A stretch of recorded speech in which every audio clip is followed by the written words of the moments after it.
Hey everyone, if you're wondering what the heck can a porcupine teach us about sales and leadership in life, you've come to the right place. Today, I get to talk to my buddy Steve Iversen. Steve wrote a book called The Porcupine Principles, which at first kind of made me scratch my head like, a porcupine? Leadership? How does this work? So, Steve, first of all, welcome to the show. It's so good to see you again. Thank you, Phil. It's a pleasure to be a part of your show today. It's nice to connect again. Yeah, absolutely. Absolutely. Yeah, it's been a little while. I see Steve at all the NSA events, which is really fun for me because it's so refreshing to get different views on things that I think I know a little bit about that really kind of blow my mind and make me smarter, Steve. And you're one of those guys. So thank you for that. Well, thank you. It's an honor. Yeah, absolutely, man. So tell me, Steve, first of all, a porcupine, like how does a porcupine relate to leadership and sales and working with difficult people? Are porcupines just prickly people that we just need to avoid or what?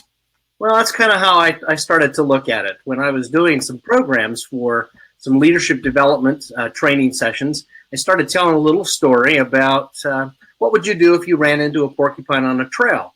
And then I would switch the question up and ask the participants, does it sound a little like work? You know, you're on your way to maybe an appointment and you turn the corner and you look up and you see your prickly person. And when I said it, I remember the first time I used that analogy, everybody in the room laughed. And I looked at them and I said, you actually thought of someone, didn't you? And they started nodding. And okay, well, there's the correlation. We see individuals sometimes as our porcupine. They are the ones that we want to avoid, the ones that we tend to try to go far around because we're afraid that they might hurt us or in some way be agitated by our presence. Whatever it may be, we do some very peculiar things because of our interactions with them in the past. And the porcupine, of course, for most people, is this very bizarre animal that has these quills that we know intuitively or because we've heard, those quills can hurt us if we make contact with them.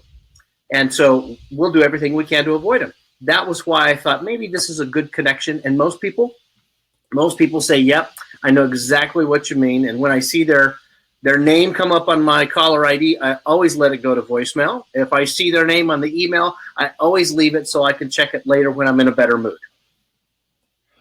Wow, that's so interesting. That's and so true, right? We think about that person and we're like, do I know who that person is? Of course, when I read the book, I'm like, oh yeah, I've got someone in mind. And then the surprise to me, Steve, is that you spin that around and you help me realize that often I'm actually that porcupine. I'm the one that's doing goofy stuff that kind of leads to that discontent or the fact that I don't work as well with others as I'd like to. So that kind of surprised me. And not to give the whole book away, because it is a fable, which I think is fascinating on leadership. But it is not just about dealing with others, but really dealing with ourselves. Dealing with our own principles. So... yeah. So let's talk about leadership, Steve, because I know that's an important topic. I know that's often what you get kind of brought in to do. So as we talk about leadership and porcupines, first, how did you get started in leadership? How did you get started being the guy that people go to for expert guidance on leadership? Well, my mentor would tell you that leadership started for me when I was on the playground in grade school. That would be the place. Wow. I just had this ability to engage people in activities. And part of it was because I moved frequently as a child. My father moved us quite a bit. And I would end up in a grade school where I didn't know anybody. And of course, you tend to show up at school a few months after everybody else has had a chance to already connect and build relationships. And I figured, surprisingly, I'm a bit of an introvert as opposed to an extrovert, but I figured if I'm going to build friendships, I'm going to have to take the lead and not wait for people to come to me. And so I would engage people in different activities and conversations. And I know it sounds like a little bit of a silly connection, but that really became the training ground for me when I started moving into my young adult life and my first career, which was in the ministry. I was given the responsibility of taking small churches in rural areas up in the northwest of the United States and helping them kind of reconfigure and refocus on why they existed and how to connect to a community. And so some of the leadership things that I had to learn early on was that you have to figure out how to work with the people who weren't really wanting to cooperate to achieve something that was actually bigger than themselves, and figuring out how to have the right conversations, how to work past the resistance. Those are things that started to shape a lot of what I teach today. And then after 25 years of doing that, I started my own business doing leadership development and speaking. And I have spoken to audiences all around the North America and the United States, from military governments to nonprofit associations, and really working through some of those key issues of what does it mean to be leaders when you're going through change, especially if it's difficult change. Yeah, that is the hardest part. When times are easy, it's easy to lead. It's when the chips are down and things are hard that things get hard. So does it start maybe with identifying, for leadership, does it start with identifying what our core values are, Steve? Or where do you start with people as you kind of help them lead more effectively and learn some of these porcupine principles? Well, I do think it always comes back to what are your core values and your non-negotiables, in a sense. What are the things that you just know are so essential to the health of an organization or the health of a relationship? And are those expectations or those essentials clear? I think that a lot of times we know intuitively, or we've known because they are printed in our employee manual, or maybe on a poster that hangs on the wall, the vision and the mission statement and core values. We see them every single day, but we walk past them because we're so busy with the tasks and the urgency of what's happening each and every day that we begin to forget what those are. And so what I think a leader's best position, especially coming into a new situation, is to make sure that we revisit those and that it's understood that it's a shared thing. It's not an individual thing. Some organizations, Phil, have administration who go off to a wonderful retreat somewhere, and they hire an expert to help them map out the next 5 years, and they come back with a manual that's about this thick, and they hand it to all the employees, the volunteers, whoever it may be, and they say, this is our plan. And everybody's going, okay, that's nice. But what they really want to know is what's important today.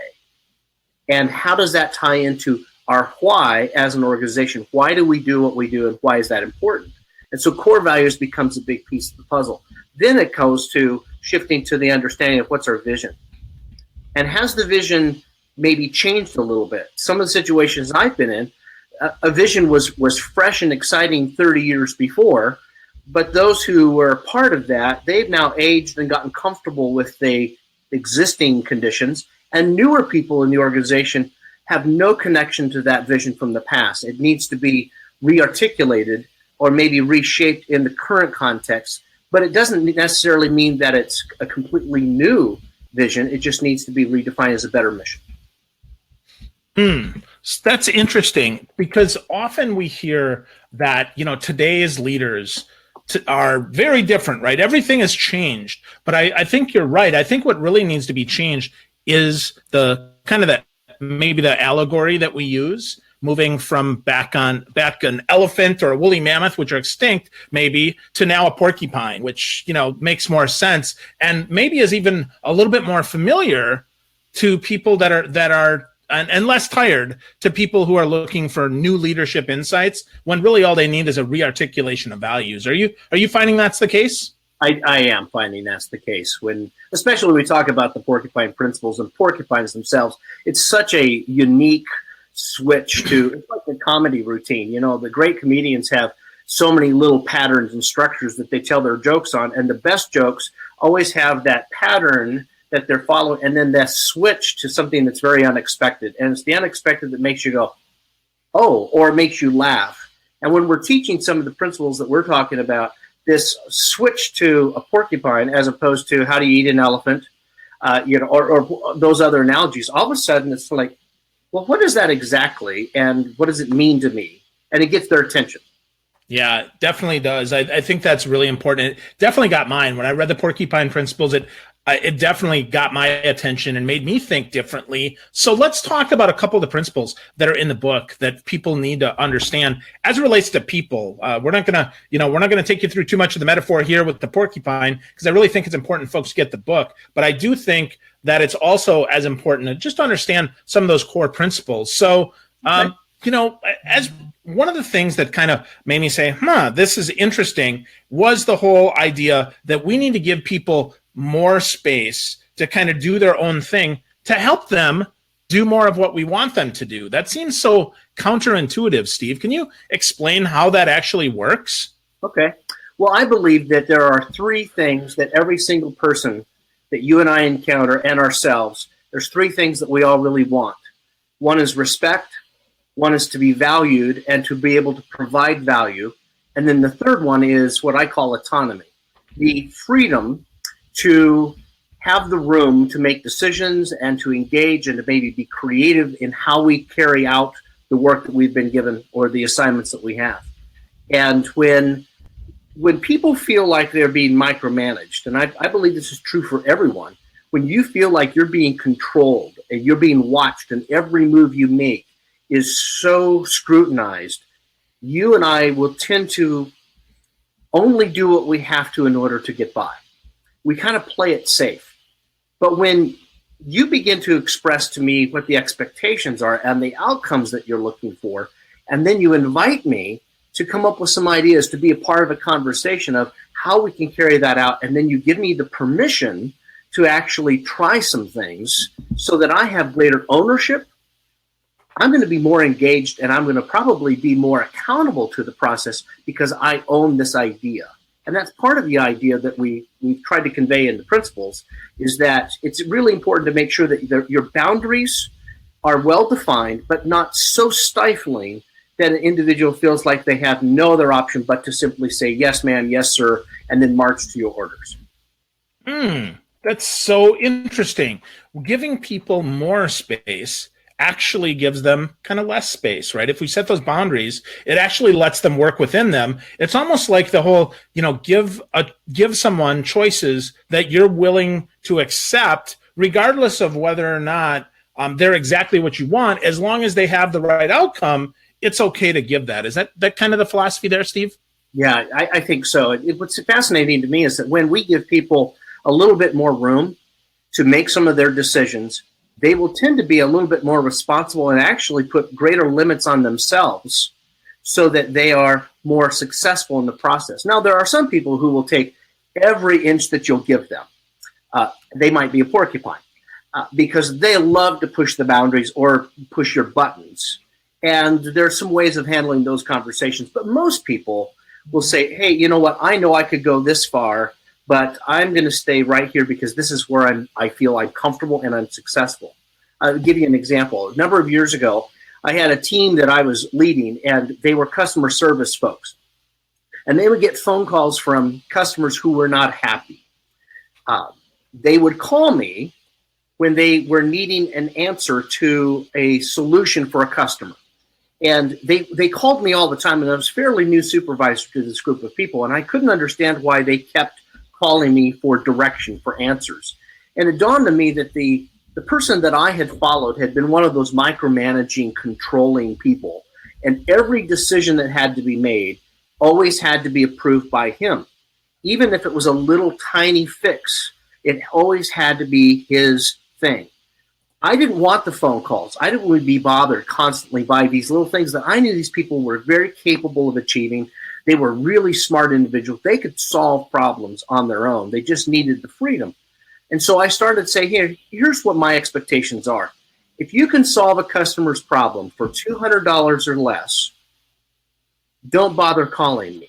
Here's your parameter. Take the time to listen to them.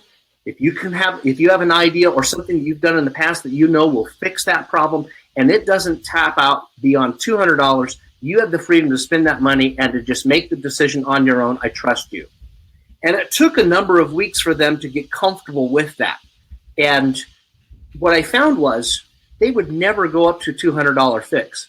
they were always finding things where they could probably fix it for $10 or $20 or a very simple free approach and make that customer happy and solve that issue. But when they had that clarity of how much can you go, they would actually limit themselves a little bit more. Now, our rule was if it was a $200 or more fix, we probably should have a conversation, because now that's tapping into a budget that I'm responsible for. But that gave me a greater understanding of the trust factor that people are wanting, that coming back to the idea of respect, to be valued and have the autonomy to do their job. They will function very well in that context. That's so good. I think it's such a reminder that if we empower people to do more, often they'll do even more than we expect, as long as we're very clear that we do support them and that we listen to what they have to say. Because perhaps, as you mentioned, Steve, perhaps the fix is free, but they didn't feel that you were going to listen to them, so they just passed it on. So they just gave it up. And once you put that parameter in, it forced them to be more creative in their solutions, which really is empowering. And I find that when leaders do that, they get better results than they could ever expect, because people, I think, our frontline people are a lot smarter than we give them credit for. They're a lot more creative, right? So what prevents a leader from being more empowering, Steve? What are some of the barriers, the obstacles to that success, and how can they work through them? I think the number one barrier is between the ears.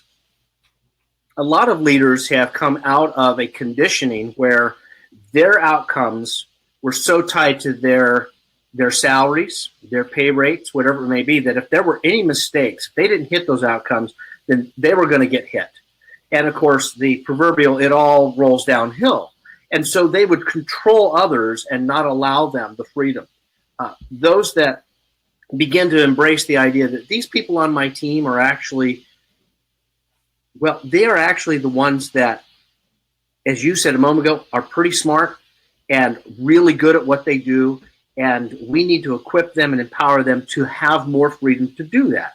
And when I engage them in a shared vision and we share the outcomes, it creates more of a team leadership. Well, let me address this.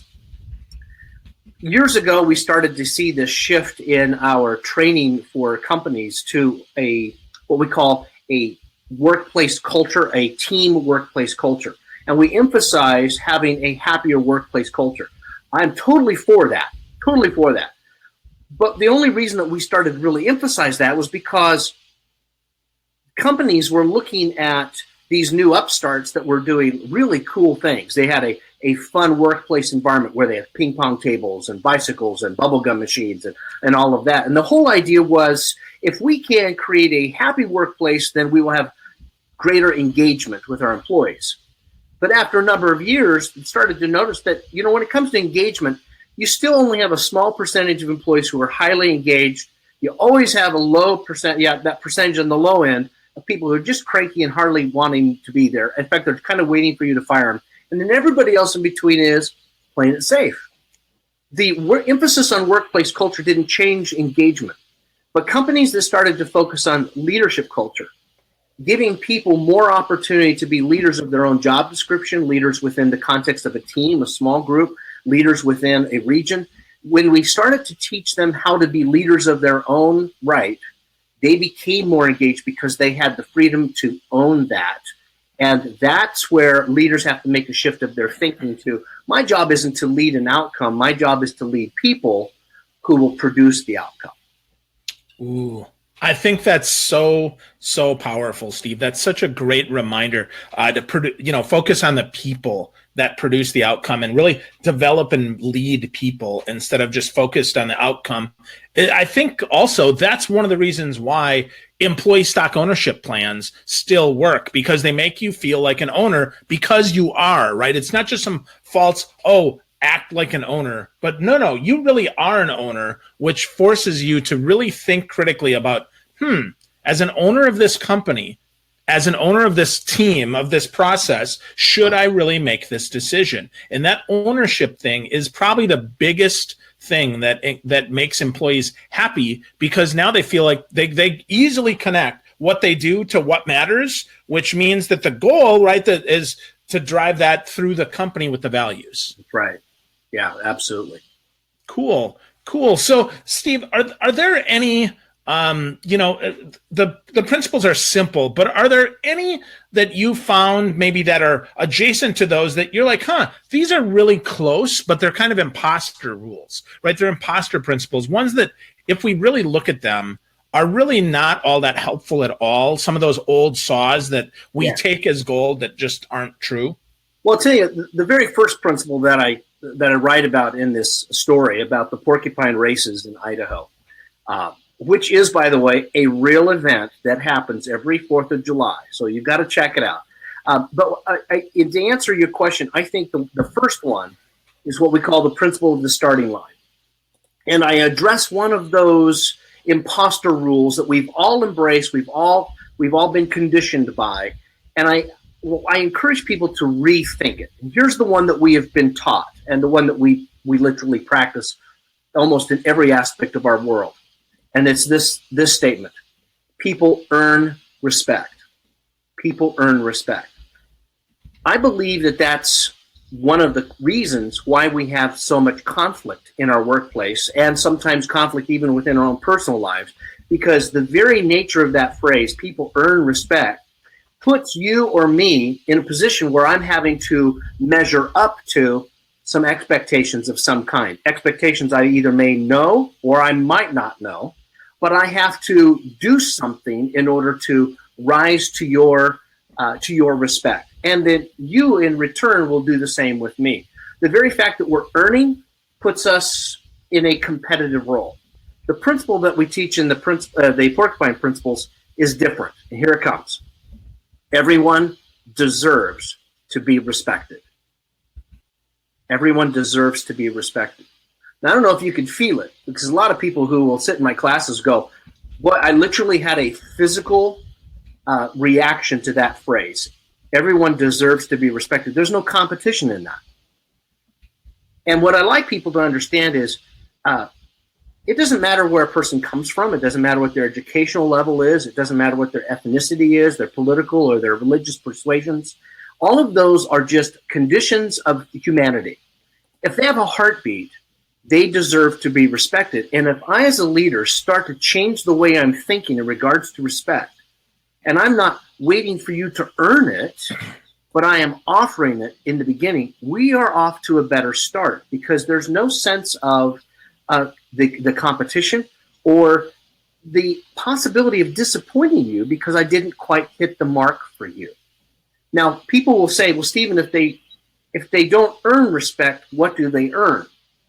And here's what I believe they earn. They earn trust. Respect is kind of the baseline, and then trust rises and falls based on the interactions I'll have with the person. So when Phil said, "Hey, we're going to have a Facebook Live, and it's going to start at 9:45 Central Time, 10:45 Eastern," and he starts at 9:45, he keeps his word, my trust goes up with him. I had an employee who I had great trust, but he lied to me one day.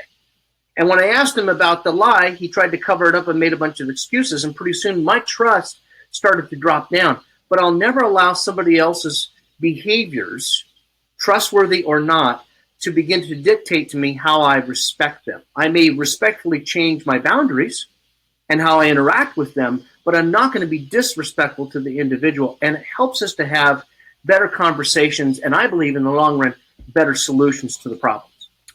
Wow.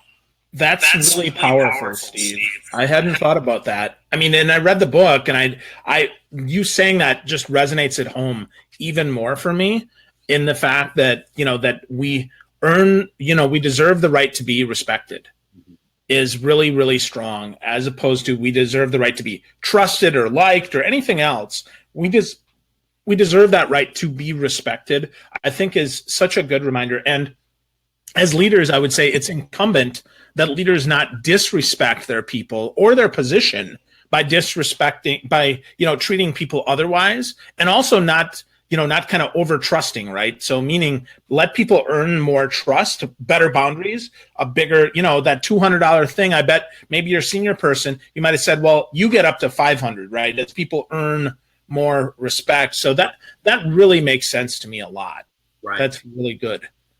Well, and for me, it began to change in my interactions with people, and I've always cared about people, but there are some people that are just easier to get along with, and then there are some people, because you just don't know them, you kind of hold back a little bit. But I started to realize if I'm really thinking that everyone deserves to be respected, and I think that, I begin to treat everyone differently. Let me say it this way. I begin to treat everybody in the same way at the base level, which means the lady who cleans the bathrooms in the lobby of the building gets the same kind of respect from me as the VP of sales for the entire nation. I don't see them differently because of title. I see them as the same because they are human beings that deserve to be respected. Now, as we interact with them, what I discover is the lady who cleans the bathroom in the lobby is probably more important than the VP of sales. I'm just saying. That's so funny. But I think we don't even get there, though, Steve, to get, if we don't respect people. And I say it's funny, not like, haha, boy, that's not true. But I say, haha, because it's an aha, right? It makes me smile. And I think about, yeah, absolutely, right? I mean, a VP of sales often, can be shuffled in and out. But someone who knows the nooks and crannies and what gets dirty and what doesn't is super valuable. I remember I worked at Strong Investments many years ago, and Dick Strong had hired some of the most amazing cleaners and hospitality folks on the planet to make sure that everything ran, because that guest experience, that investor experience was of paramount importance. And the rest of us, frankly, if we weren't talking to customers, we weren't all that useful. So that's a great reminder, Steve. Thank you. Yeah. Well, and I write about that in the book, where there's a scene where our main character, Carter, goes to visit his eventual mentor. And the first two encounters he has with the people in his office, in that office, is a receptionist and then the assistant. And if you read the dynamics of how they prepared for his visit, it communicates that very principle. Even though we hadn't taught the principle yet in the book, there's this emphasis on the value of the individual and how they were ready to greet that person when he arrived. And I think it also gives people who specialize in the area of customer service another glimpse of how these principles can help them really make that customer experience even more amazing, to the point that they'll talk about that brief moment for months or maybe even years to come. Yeah, absolutely. It's empowering, it's insightful, and it's written in fable form. The Porcupine Principles makes so much sense to me, Steve. I devoured it. I got through it in about 3 hours because some of the principles I had to go back and, I'd skip I'd get ahead and then it'd be like, oh, let's go back and review that. I thought that was really strong. And I love how you close out the book really with a kind of a nice printable form that people can use to get more kind of in-depth. Once you read the book, the principles make so much sense, but until you do, we could talk about them all day and it might not resonate as much. So give us one more insight, Steve, into the book that can help us be a better leader that maybe we need to get. I'll give you an example of the third principle. We call it the principle of the trash can. And if I had one word that would define what that principle was, it's the word containment. And what I mean by containment is that sometimes when we are engaged in trying to achieve a goal and we have a partner or an individual who's resisting, what we tend to do is shift into our heads on how do I get to where I want in spite of this person. But it could be more important that we contain our drive and our own words and our language. I don't know about you, but I know me, that when I have somebody I need to get on board, I've already scripted in my mind, and I've had this conversation at least 3 times before we ever have it in person. Yeah, guilty. They don't respond. You do it too. Yeah. When they don't respond the way that I've rehearsed it in my head, I can easily shift over to a forceful mode, and I'm not persuasive. I just really want to get the goal achieved. And what I have to do is contain my own emotion and desire to back off a little bit and to help them have a little time. And I think this is the point. I've already had the conversation. I've been thinking about where we are, where we need to go, and I've thought of a couple of ideas of how we can get there. But when I bring it up with that person, it may be the first time that they've thought about it. And because it's the first time and I'm not giving them the time to think, they begin to feel pressured and they begin to push back. And what I need to do is say, you know what, why don't I give you a little time to think about it and let's visit later. And that becomes a really valuable thing, because what I've tapped back into is the three basic needs. They want to be respected, they want to be valued, and they want to have some autonomy, some freedom to come to the middle of all of this and maybe collaborate instead of competing. Wow. I do that probably way too much, Steve. That's a really great reminder that others have not processed as much as we have, and contain our emotions, contain our push at them, and let them come back to us with that. So that's really, really great. So if people want to get a copy of the book, Steve, if they want to, get more in touch with you, where can we send them so that they can get more of the Porcupine Principles and of Steve Iversen? Okay. Well, if you want an autographed copy, the best place to go is theporcupineprinciples.com. That'll take you to my website, and there's a nice little button right up at the top. It's got a picture of the book. You click on that, it's going to take you to the store, and we'll make sure that you get a copy in just a couple of days. That's our goal. If you're in a real hurry and you just want to get the digital, you can go to Amazon, get a Kindle version, or you can order the paperback from there as well. It won't have an autograph, but you can get that in that location as well. If you want to reach out to me, you can just email me at Steven@StevenIwersen.com. I'm going to spell it for you. You ready for this? Yep, let's do it. Steven is spelled Steven. I use a V because I'm not pH balanced. It's Steven, and then these letters, IWERSEN.com. And it's pronounced Iversen, but we use a W to mess people up, which might be why I'm an expert at conflict. Steven@StevenIwersen.com. That's so funny, buddy. Well, cool. So, folks, go to the porcupineprinciples.com. Go get an autographed copy of Steve's book, The Porcupine Principles. If you can't wait, if you're watching this on Facebook Live, you're like, holy crap, I need the book right now, then go to Amazon, get a Kindle copy. I read mine on PDF. I'm going to get an autographed copy because I can't wait to dive in and read it again, take some notes. So, Steve, this has been really fantastic. Thank you so much for spending some of your morning with me. We'll push this out as a podcast as well, because I really believe that people need more, not less, of the Porcupine Principles in their life, because maybe they're of the porcupine and it's not the people around them. What do you think? That happens quite often. Yeah. Good stuff. Thank you, Steve. My pleasure. Thank you very much for having me on your show. My pleasure.